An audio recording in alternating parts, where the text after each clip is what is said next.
सत्प्रेम सिंधु मकरंद रसोग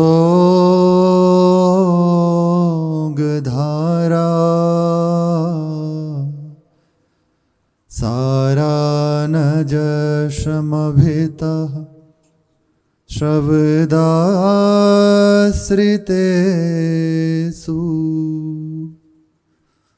श्री राधिके तब कदा चरणारविंदों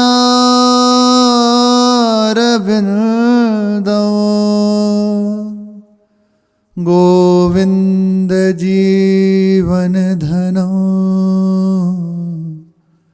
सिरसा वहामि। गोविंद जीवन धनो सिरसा वहामि। राधा राधा राधा राधा राधा।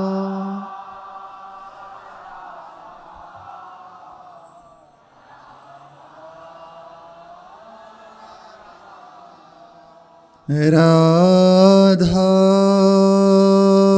राधा राधा राधा राधा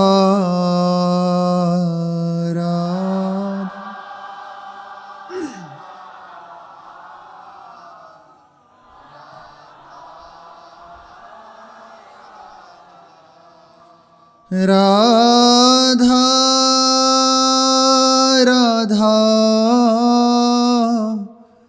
राधा राधा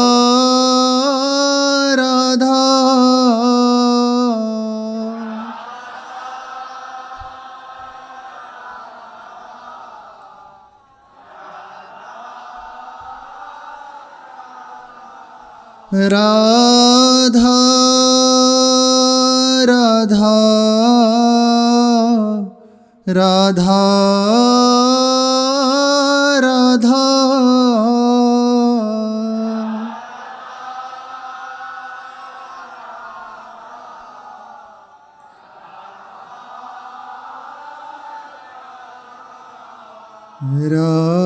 राधा राधा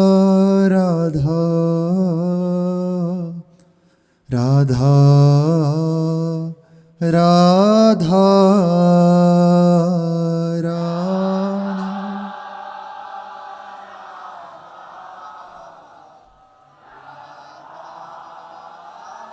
राधा। श्री राधा वल्लभ लाल की जय।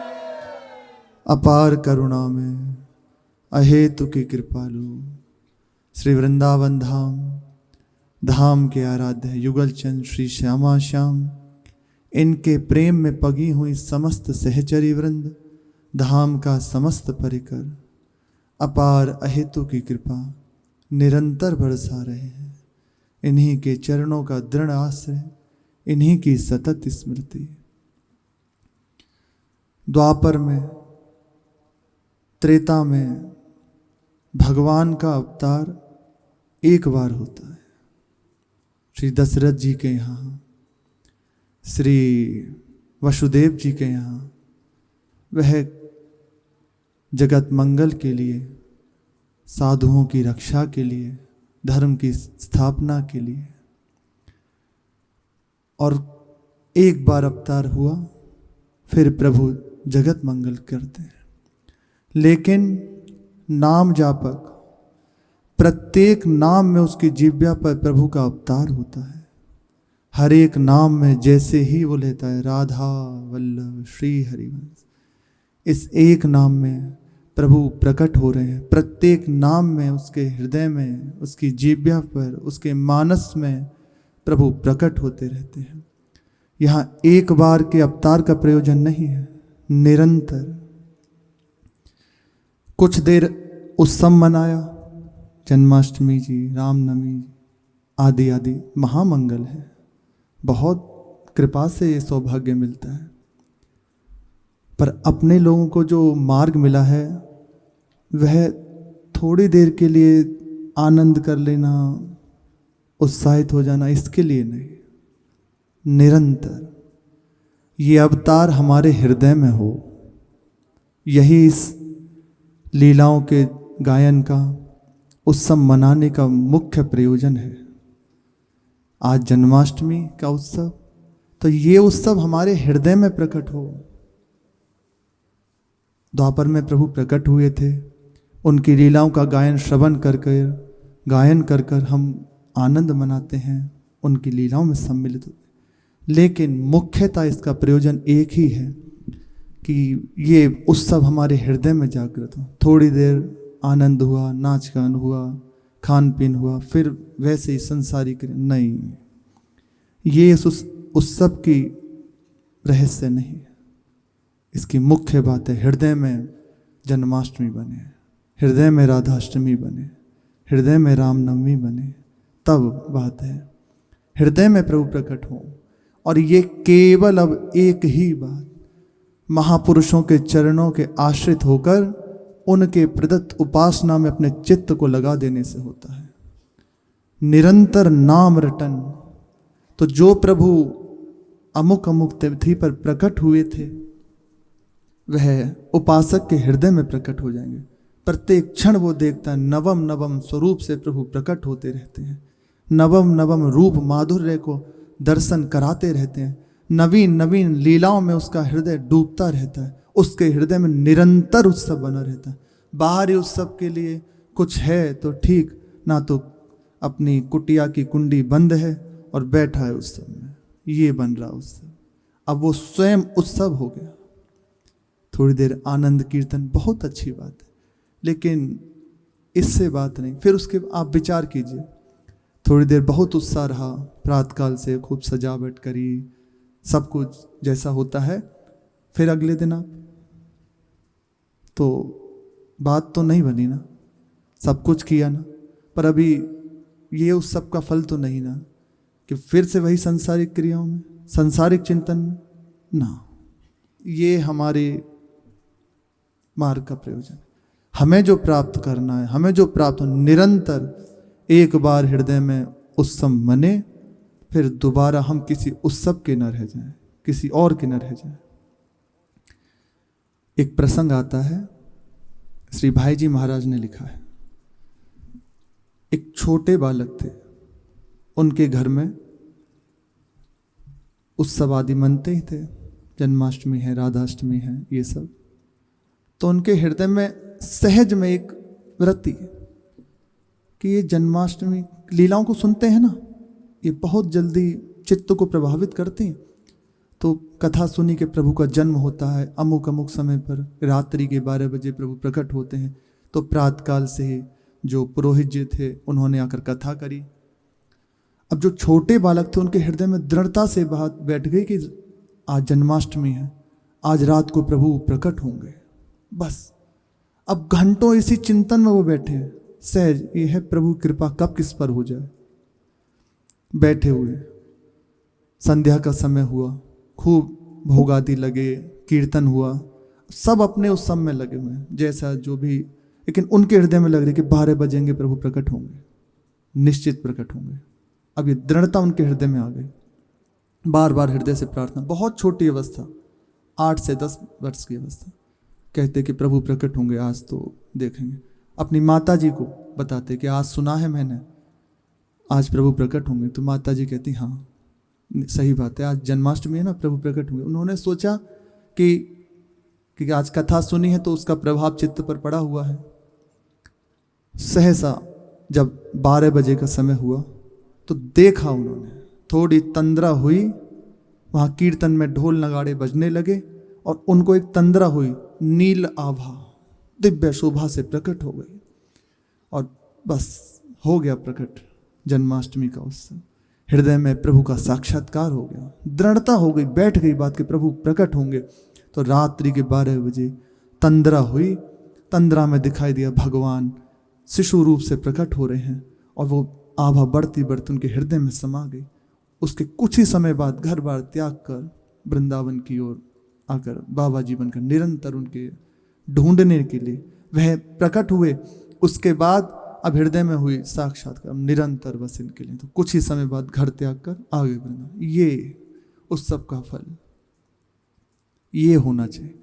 थोड़ी देर उत्सव ना, गुब्बारे आदि होते ना, गुब्बारे लिए फिर फूट जाएंगे वो ना, हृदय में दृढ़ भाव और ये नाम रटन से सहज में हो जाएगा। प्रभु विवश होकर उसके हृदय में बैठ जाते हैं, उसके हृदय में प्रकट हो जाते हैं जो नाम जापक है।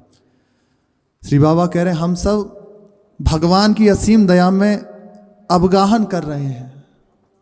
अनुभव कीजिए आप मत कीजिए, लेकिन निश्चित बात है ये, आप विचार करें हर समय मेरे ऊपर बड़ी कृपा है और ये कृपा के ही सोपान है, ये संतों का समागम है, ये जो हृदय में आनंद है कि प्रभु की बड़ी कृपा है। मैं तो किसी योग्य नहीं, तब भी मुझे ऐसा सौभाग्य, ये उत्सव महान मंगलकारी है। पर हम जहाँ से बात कर रहे हैं उसका स्वरूप है केवल भगवत साक्षात्कार, उसके बिना इससे कम में अपना समझौता नहीं। आज के उत्सव की बधाई भी यदि प्रभु से मांगो तो यही हो, प्रभु थोड़ी देर खान पीन विश्राम अच्छी बात है, लेकिन आप हमारे हृदय में प्रकट हुए, यही हम आपसे विनय करते हैं। और आप जो मांगोगे दे देंगे। जो इच्छा करी हो मन माही, हरि प्रसाद कछु दुर्लभ नाही। आप कृपा करें, हमारे इस संसार के प्रपंच से हमें निकाल लीजिए, हमें इस संसार के भोगों में जो लगे हुए हैं हमें उबार लीजिए। यही इस उत्सव की आप कृपा करके भेंट देते हैं ना। जैसे सूत मागध वंदी जन उनका जस गाते हैं, उनके सामने नाचते गाते हैं, फिर उसके बाद भेंट दी जाती है। अभी सुना ना पद में कि श्री जब धांडी जन सुंदर सुंदर जस गायन किया तो नंद बाबा ने बुलाया और माला पहनाई, कमर पे हाथ रखा, अभी के पद में था ये। तो क्या इसमें दे रहा हूँ, फिर यशोदा मैया ने बुलाया उसको पास, बुलाकर ऐसे लाल जी का मुख दिखाया। ये हमें उत्सव का फल चाहिए। आप प्रकट हो रहे हैं तो प्रियालाल हमारे हृदय में प्रकट हो, यही तो उत्सव का फल है, अन्यथा और कुछ नहीं। अन्यथा इसीलिए उदासीनता बनी रहती है उपासक के हृदय में। सब कुछ उत्सव है, क्या उत्सव, किस विषय का उत्सव? मेरा हृदय तो जल रहा है ना, किस लिए? प्रभु के लिए। जब तक आप नहीं तो कैसा उत्सव? हम बहुत सौभाग्य से अवसर मिला है, पर इसमें हल्के में काम क्यों करें? जब बड़ा लाभ हो सकता है तो थोड़े में क्यों निपटें? बाबा कह रहे हैं निरंतर बस आप अब एक काम कर लीजिए, बस नाम की रटन लगा दो, ये उत्सव महोत्सव बन जाएगा आपके लिए। आपके हृदय में भी प्रभु का साक्षात्कार हो जाएगा। जो हो रहा है अच्छा हो रहा है, जो हुआ अच्छा हुआ और जो होगा अच्छा होगा। बस अब आप पकड़ लो नाम, निरंतर मशीन की तरह नाम को अपनी जीव्या पर विराजमान कर लें। उनकी दया से कोई भी प्राणी वंचित नहीं है, प्रभु की कृपा से। ऐसा अनुभव आपको होने लगेगा कि निश्चित मेरे ऊपर बड़ी कृपा है प्रभु की। समय एवं सुविधा के अनुसार यदि आप भी चेष्टा करेंगे, जैसा आपके पास समय है, जहाँ भी हैं, आप ईमानदारी से बस लग जाइए। आपको अन्यथा कुछ नहीं करना कि मुझे विशेष कुछ करना। आप जहाँ हैं, जो कर रहे हैं, सब कुछ करते हुए बस प्रभु के हो जाइए, प्रभु के लिए कीजिए, प्रभु की प्रसन्नता के लिए कीजिए। तो निश्चित बाबा कह रहे हैं कि चेष्टा करेंगे तो अर्थात कुछ भी आपके लिए असंभव नहीं रहेगा। निश्चित प्रभु आप पर करुणा जो है उसका अनुभव करा देंगे। उनका नाम ले लेकर उन्हें पुकारते रहो, आप देख लेना। पूज्य बाबा महापुरुषों के अनुभव है, वो इसी बल से तो जीते हैं, तभी तो ऐसे दहाड़ते कहते हैं कि निश्चित मैं कह रहा हूं ना, तुम बस पकड़ लो, मेरी बात को पकड़ लो, देख लेना, हो जाए। क्यों? क्योंकि वो जी रहे हैं, वो देख रहे हैं, वो जानते हैं। बस हमें जरूरत है बस विश्वास पूर्वक उनकी बात को पकड़ लेने की। अगर हम ढिलाई रखेंगे तो निश्चित मानना ढिलाई होती रहेगी। और अब केवल कभी हमारी ओर से है, हम राजी हैं, अब हमें राजी नहीं रहना। अब इससे सस्ते में बात नहीं बननी। प्रभु अब आप मिलो, मेरे हृदय में अनुभव कराओ। श्री ओम प्रकाश जी महाराज जब प्रभु के साक्षात्कार की हृदय में विकलता बढ़ी, 18 घंटे जब स्कूल की छुट्टियां हुई, 18 से 20 घंटे नाम जप करते रहते। 4 घंटे में सो लेते, खा लेते और बाकी की दिनचर्या कर लेते, पढ़ भी लेते। 18, 20 घंटे कहते कि अभी मेरा समय नहीं है, मैं किसी से वार्ता कर। पेड़ पर बैठ जाते, घंटों तक विचार करते रहते, प्रभु आएंगे, बैठे हुए हैं, निश्चित आएंगे। उत्सव हो रहा है घर में, होली है, दिवाली है, कोई भी अंदर अपने सबको छोड़कर ऊपर कुटिया में जाकर बैठ के और बाहर अंदर से सिटकिनी लगा लेते कि मेरा हृदय बहुत जल रहा है, जब तक आप मुझे नहीं मिलोगे तब तक मैं शांत नहीं हो सकता। ये देखो, और कोई यहाँ से उस सब का बधाई नहीं है, यही बधाई है। हमारे गुरुजन जैसे चले हैं, जो दे रहे हैं वही हमें। ये थोड़ी देर का झुंझुने लुटा देना सब होता है, अच्छी बात है, बहुत अच्छा है, किसी की भी कोई वो नहीं, प्रभु जिसको जैसे रखे, लेकिन हमारे गुरुजन जैसे हमें चला रहे, यही यहाँ का प्रयोजन है। मुख्य बात, जिनके लिए अपना जीवन है वो हमें प्राप्त हो, इससे हल्के में बात नहीं हो। इसी के लिए मीरा जी के प्रसंग में सुना ना, सब हो रहा है, गुरुजन बैठे हुए हैं, पर हृदय में है कि अगर आप बिहारी बाबा से कहा आप मुझे आज्ञा करें तो मैं जिस समय जन्म का अवसर हो मैं अपने श्याम कुंज में चले जाऊं, तो बाबा ने कहा हाँ निश्चित तुम्हें वहीं होना चाहिए। और जाकर विकलता पूर्वक पुकारा प्रभु को। थोड़ी देर में जब विकलता बड़ी तो देखा ठीक 12 बजे वहाँ तोप छूटी हैं और वहीं साक्षात्कार श्री मीरा जी को श्री ठाकुर जी का हो रहा है। हुआ ना, हम अब राजी ना हो, वो आते हैं बस अब आप राजी मत हो। जब तक राजी होते रहोगे, जब तक देरी करते रहोगे तब तक देरी है, अब देरी नहीं। ये अवसर इसीलिए मिलते हैं, प्रभु का जन्म हुआ, इसको थोड़ी देर मनाने के लिए। इस रहस्य है महापुरुषों का। पूज्य भाई जी महाराज ने लिखा कि ये जो उत्सव होते हैं इसमें साक्षात प्रभु की कृपा बरसती है। यदि आप संसारिक बातों को लेकर, उसकी कामनाओं को लेकर यदि आप राजी हो जाओगे तो बहुत चूक कर जाओगे। राधाष्टमी का अवसर था, श्री भाई जी महाराज विराजे हुए थे। एक कृपा का क्या स्वरूप होता है, देखो कृपा बरसती है, अनुभव। वहाँ एक व्हील चेयर पे व्यक्ति थे, उनके पैर ठीक नहीं, चल नहीं सकते थे। और भाई जी महाराज जैसे महान सिद्ध संत बाबा और बड़े बड़े महापुरुष विराजमान हैं, तो सब नाच रहे गा रहे हैं। उनके हृदय में बार बार पुलकन हो रही कि मैं भी नाचूं, पर हताशा कि मेरे तो पैर ही खराब है। भाई जी महाराज की ऐसे दृष्टि गई, उन्होंने कहा नाचो, तो व्यवस्था दिखाते हो कि मैं कैसे, है ही नहीं मेरे सामने। बोले उठो, ऐसे कहा। थोड़ी देर में उठने लगे और उठते उठते नाचने लगे। अपंग पैर हैं, खराब हैं, उन्हीं के सामने नाचने लगे। कृपा बरसती है। बस कुछ और अगर चाह लिया तो गड़बड़ हो जाएगी। यहाँ सब कुछ बट रहा है, आपने कुछ यदि मांग लिया तो चूक हो जाएंगे। आप जो चाहें से ले सकते हैं, प्रभु का दरबार है, यहाँ जो चाहोगे मिल जाएगा। प्रिया प्रीतम बैठे हैं, उनका जस हो रहा है, लेकिन अब हल्के में राजी हो गए। यहाँ साक्षात अपने आप को देने के लिए बैठे हैं, कुछ और में राजी ना हो जाए। बाबा कह रहे हैं अगर आप उनकी कृपा का अनुभव करना चाहते हैं, उनसे लिए रोना चाहते हैं, उनसे मिलना चाहते हैं, तो बस उनके नाम की टेर लगा दें, पुकारना शुरू कर दें। ये मेरा विश्वास है बाबा का। भगवान का स्वभाव बड़ा विलक्षण है। जिसे वे एक बार अपनी ओर खींच लेते हैं उसका परित्याग नहीं करते, चाहे जैसी व्यवस्था हो जाए, कुछ हो जाए, बस भगवान का नाम लेते जाइए। यह मेरी एकमात्र प्रार्थना है। प्रार्थना कर रहे हैं, उन्हें क्या जरूरत है, पर हमारी दशा देख के हम प्रार्थना करते हैं। श्री सेवक जी भी कहते हैं विनती करूं सकल धर्मिनसो धर्मी हुए तेने नाम धरा। तुमने नाम धराया है, तुम धर्मी हुए हो, अब इसको लजाओ मत। गोविंद दुहाई भाई जो ना सेवो श्यामा हरि। में तुम्हें गोविंद की शपथ है, तुम श्यामा श्याम का भजन यदि ना करो तो। इसलिए निश्चित इस उत्सव की बधाई इतनी है कि प्रभु आप पधारिए। मेरे हृदय में जन्माष्टमी हो, मेरे हृदय में राधाष्टमी हो, दूसरा और कुछ नहीं। प्रसंग चल रहा है, श्री मीरा जी को अब विवाह की रस्मों से जो होती हैं कराया गया, संपूर्ण रस्म के लिए। साधु पधारे थे, उनके दर्शन के लिए श्री जयमल जी से प्रार्थना करी कि आप मुझे एक बार उनका दर्शन करा दो। जयमल जी ने कहा कि जीजा यदि किसी को पता चल गया तो सब मेरे ऊपर बरस पड़ेंगे और बहुत बवाल हो जाएगा।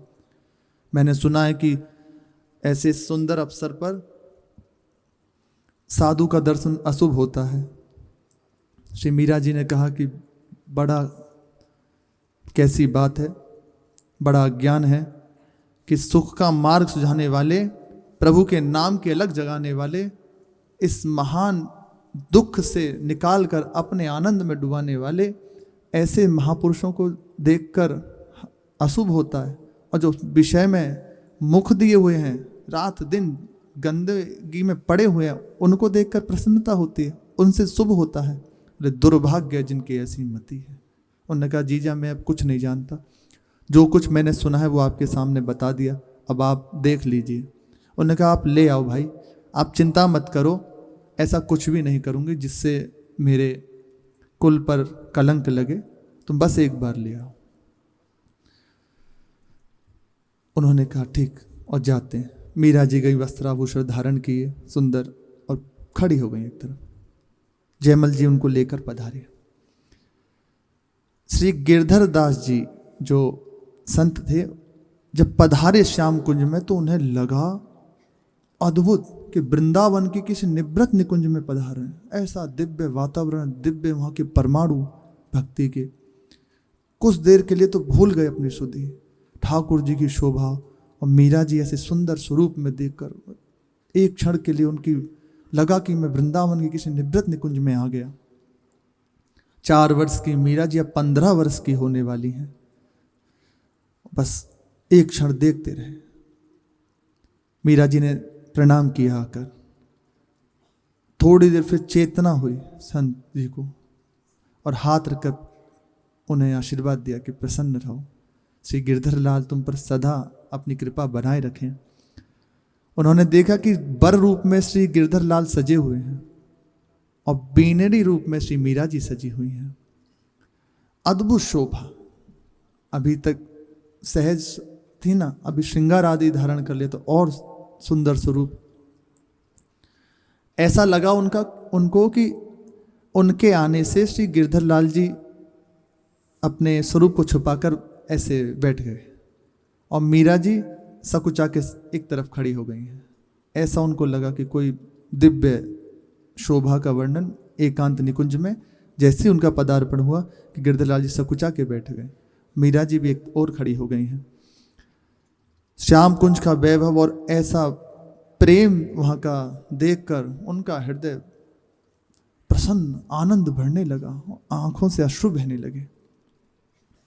अंदर से कहने लगे श्री ठाकुर जी से, प्रभु इस रमते साधु के पास सूखे टुकड़ों के सिवा और प्रेमहीन सेवा के सिवा आपके लिए और कुछ तो था नहीं, और कुछ है ही क्या। लेकिन बहुत मेरा हृदय प्रसन्न कि आप सुखी हो। ये है उपासक का हृदय। आप सुखी रहिए, आप प्रसन्न रहिए, आप सुखी होना।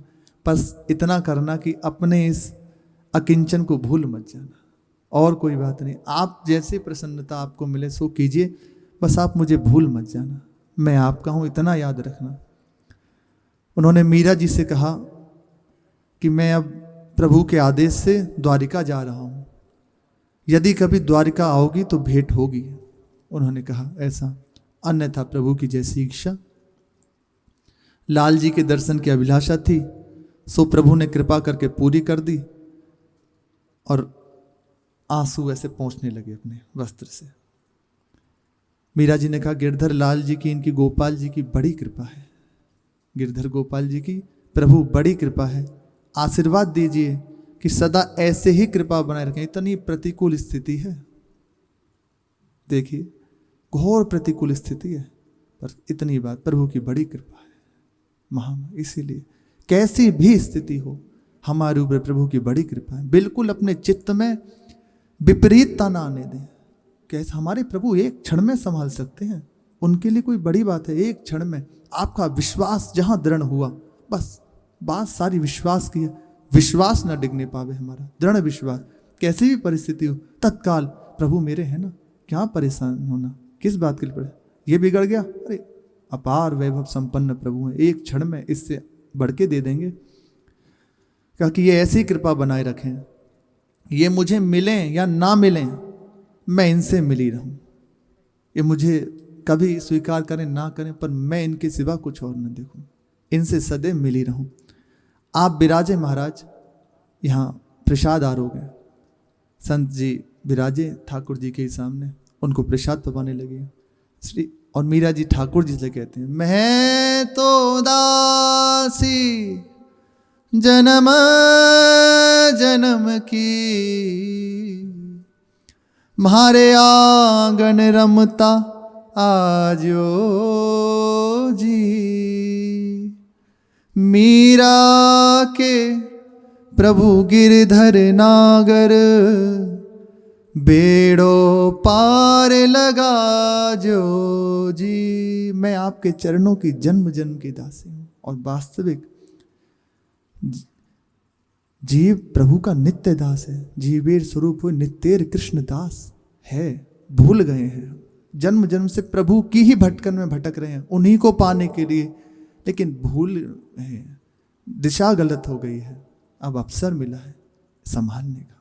कह रहे मैं आपके जन्म जन्म की दासी हूँ, मेरे आंगन में आपकी कृपा से रमता जोगी पधारे हैं।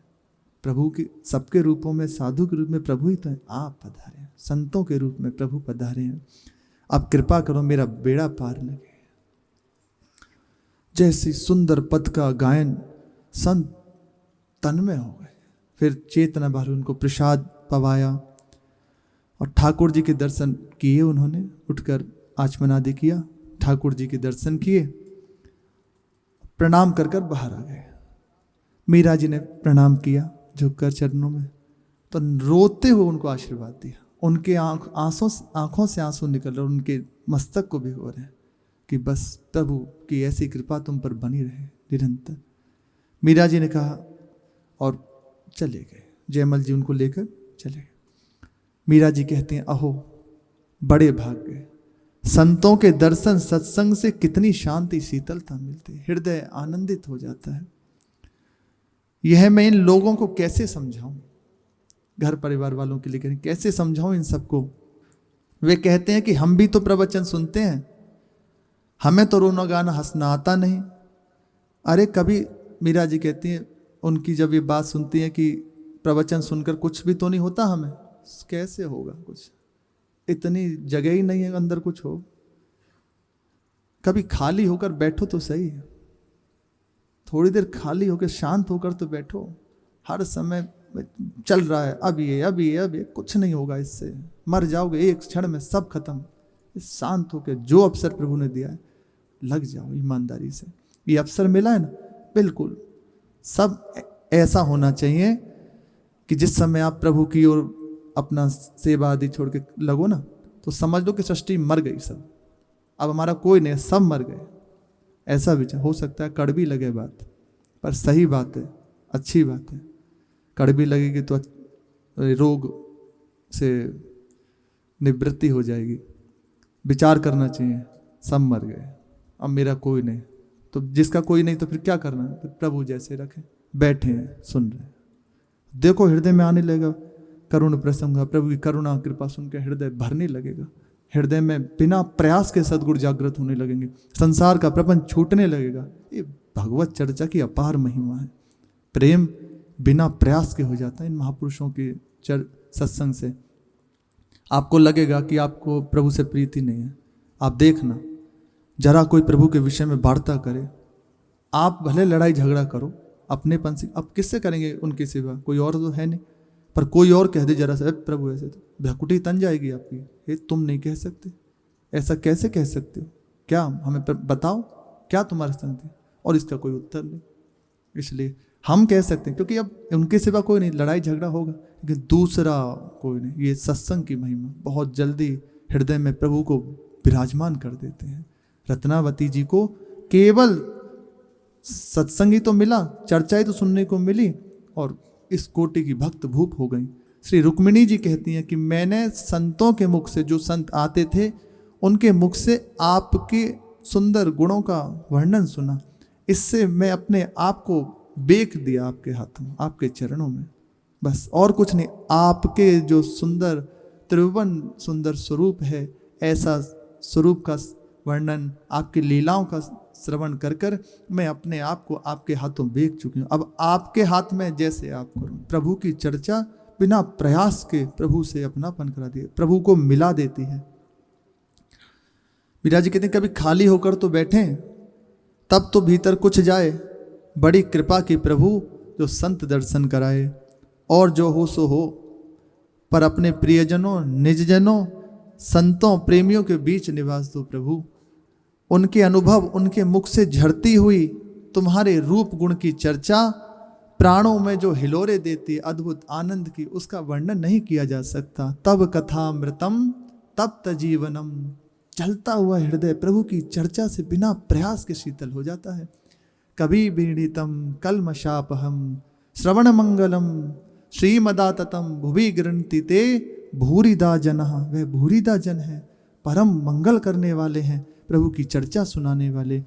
प्रभु जगत के ताप से तपे हुए तन मन प्राण आपके प्रेमी जनों के मुख से जो आपकी कृपा का निर्झरण होता है, सुनकर हृदय शीतल हो जाता है। ऐसा निश्चित बिल्कुल, ये इसमें बिल्कुल भी संशय नहीं। यदि आपके हृदय में नहीं हो रहा तो आप देख लो, आप कोई चूक कर रहे हैं, कोई अपराध कर रहे हैं, महान अपराध, वरना कैसा भी हो आकर हृदय शीतल हो जाएगा। बिना प्रयास के आपके नेत्रों से अश्रु बहने लगेंगे। कैसा भी पाषाण हृदय हो भगवत चर्चा से बिल्कुल द्रवित हो जाएगा। ये प्रभु की चर्चा की महिमा है। सुखदेव जी बड़े बड़े ज्ञानियों को भी प्रभु की चर्चा ने विचलित कर दिया। अहो बकीयम, सुखदेव जी ध्यानस्थ बैठे हुए हैं एकांत में। श्री व्यासदेव जी महाराज ने भेजा अपने 2 शिष्यों को कि जाओ प्रभु की महिमा को वर्णन करो उनके सामने, वह सुनेंगे। और क्योंकि उनके द्वारा ये सब कराना है ना भागवत का वर्णन, तो एक ही श्लोक पहले तो सुनाया सौंदर्य का, प्रभु का ऐसा दिव्य स्वरूप, और फिर दूसरा श्लोक देखा, वे विचार करने लगे कि जो ज़्यादा सुंदर होते हैं वे ज़्यादा गुणवान नहीं होते।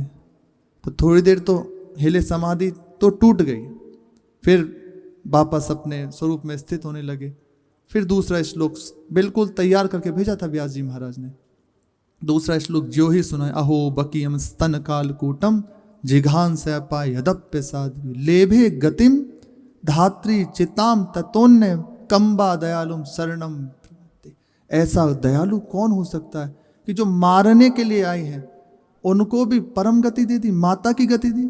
गई मारन पूतना कुछ काल कूट लगाए, मातु की गति दई तासु कृपालु जादव राय। ऐसी कवन प्रभु की रीति बिरद हेतु सुपुनीत परिहरी पावरन पर प्रीति। अद्भुत महिमा प्रभु की है। जो ही यही चर्चा प्रभु की सुनकर संसार के प्रबंध से घसीट लिया जाता है। ये बात सुनकर सुखदेव जी विचलित हो गए। बड़े बड़े महापुरुष अपनी स्थिति से विचलित हो गए, प्रभु के लिए चल पड़े, सब भूल गए।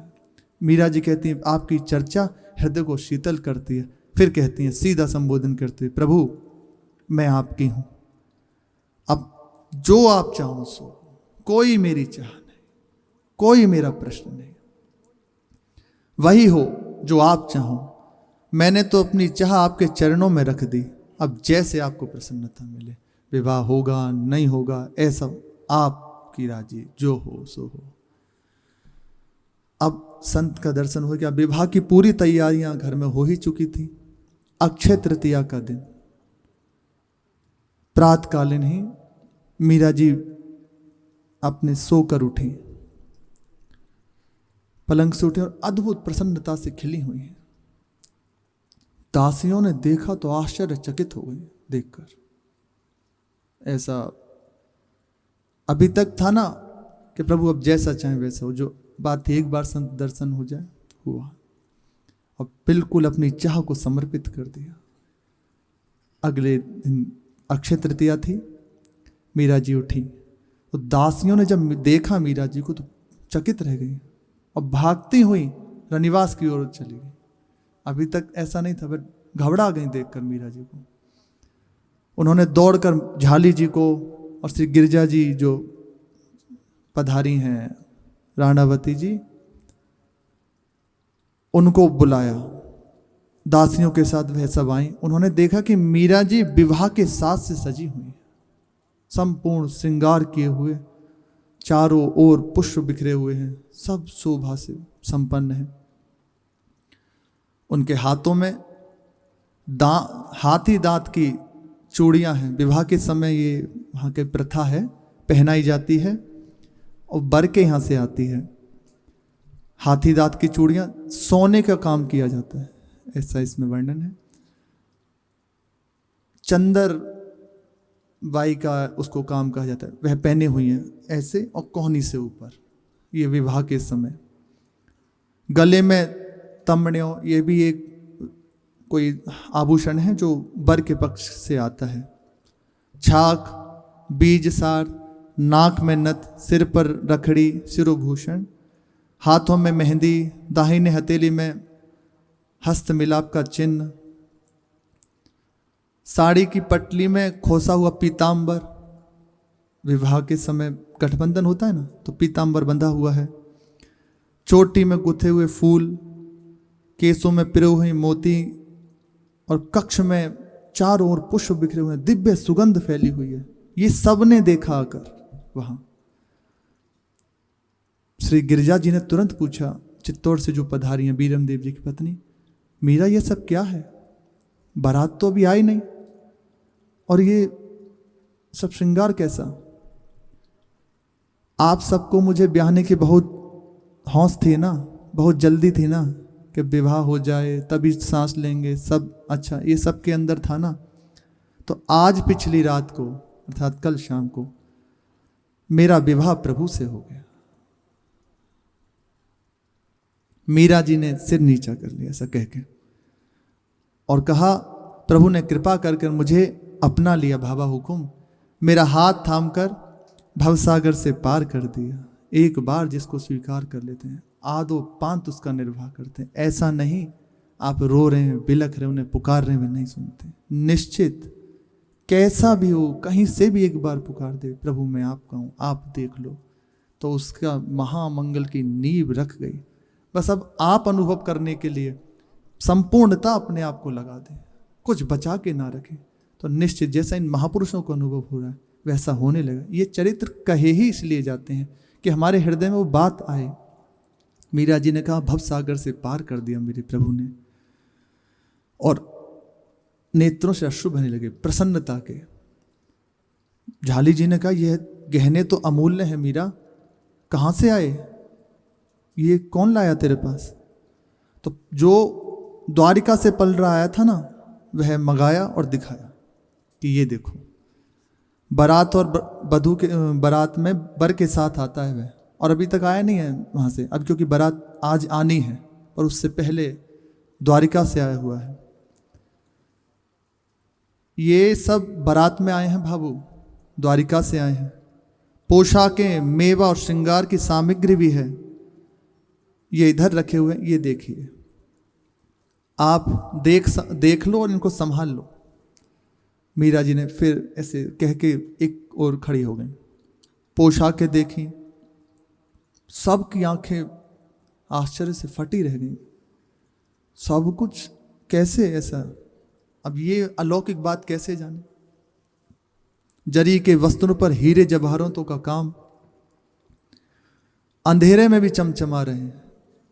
बीरम देव जी ने भी सुना तो अपने भाइयों के साथ पधारे, अपने भाइयों के संग पधारे और सब देखा, सारी बात समझी और मन में बहुत दुखी होने लगे।